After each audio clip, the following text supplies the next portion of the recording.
Hey everyone, today we're going to be working on lesson 2, solve two-step equations. Our objective will be to solve two-step equations, and you want to either have a notebook and something to write with or your iPad with a whiteboard app to work through the problems. A two-step equation contains two operations. In the equation 2x plus 3 equals 7, x is multiplied by 2, so we've got the coefficient being multiplied by the variable x, and then 3 is added. To solve two-step equations, undo each operation in reverse order. So we've talked about using PEMDAS to solve equations. We're actually using PEMDAS backwards, and we could use the acronym SADMIP because we're working in reverse order as we are working on the solution to these problems. So let's take a look at an example. We've got the equation 2x plus 3 is equal to 7. So method 1 here uses number tiles as a model. So for method 1, the equation is represented here by number tiles. We have 2 x's, 3 1's on the left side of the equal sign, and 7 1's on the right side of the equal sign. To get x alone, we want to subtract 3 from each side. So we take away these 3 tiles, and we take away 3 more tiles from the right-hand side of the equal sign. And when we're left with 2x is equal to 4, and if we look at this a little differently, we've got x is equal to 2. So our solution would be x is equal to 2. Using symbols, we've got our equation 2x plus 3 is equal to 7. To get x alone, we want to subtract 3 from both sides of the equal sign. We're left with 2x is equal to 4. Now to continue working and getting x alone, we want to divide each side by the coefficient of x, which is 2. And when we divide, these two cancel out, and we're left with x is equal to 2. So using either method, the solution will be 2. Next, I'd like you to try these two problems, and then come back and check your answers. So our first equation here, A, is 3x plus 2 is equal to 20. And our first step is we want to isolate the variable. We want to get x alone. So we're working backwards, so we're going to deal with any of the addition or subtraction first. So we've got plus 2. We're going to subtract 2 from the left side, subtract 2 from the right side. Those cancel out.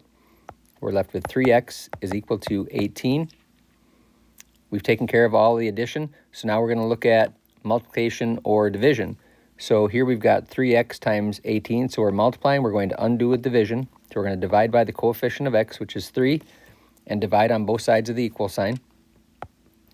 So those cancel out, and I am left with x is equal to 6 for my solution.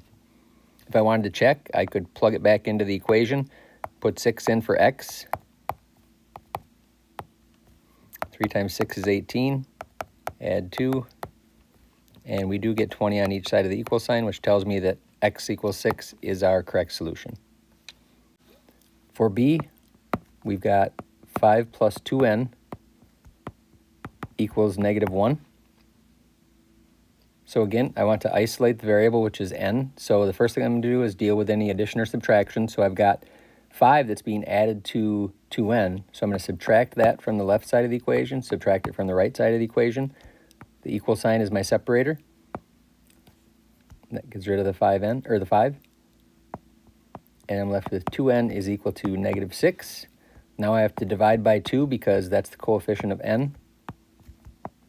And I'm left with n is equal to negative 3. All right, now let's take a look at another example. And in this case, we've got a rational coefficient. We've got a fraction being multiplied by n. So our equation is 25 equals 1/4 n minus 3. The steps are exactly the same. The first thing we want to do is undo any addition or subtraction. So we're subtracting 3, so we're going to undo that by adding 3 to the right side of the equation and adding 3 to the left side of the equation. We get 28 on the left-hand side equals 1/4 n on the right-hand side of the equal sign. Now to get rid of the 1/4, we have to multiply by the reciprocal. So the reciprocal, remember, is just the inverse of the fraction. So if our fraction is 1/4, the inverse is 4, or 4 over 1. And that will help us get rid of the 1/4 because we multiply straight across. 4 times 1 is 4. 4 over 4 equals 1. We have to multiply by 4 on the left side of the equal sign as well. When I'm all finished here with my multiplying, 4 times 28 is 112. 4 cancels out the 1 4, so I'm left with the solution is 112. Okay, once again, I'd like you to try these two problems and then come back and check your answers. So for C, I've got negative 1 equals 1/2 A plus 9. So the first thing I want to do is subtract 9 from both sides so I can get my variable alone. That cancels. I'm left with negative 10 is equal to 1/2 A. Now to get A alone, I have to multiply by the multiplicative inverse of 1/2, which is 2 over 1. And I have to do the same thing on the left-hand side of the equal sign. These cancel. When I multiply straight across, 2 times negative 10 is negative 20. 1 times 1 is 1, so my answer is negative 20 there. And that will be equal to A. My final answer is A is equal to negative 20. For problem D, I've got 2/5 R minus 5 equals 7. Again, first I undo any addition or subtraction, so I'm going to add 5 to both sides of the equal sign to get rid of the negative 5.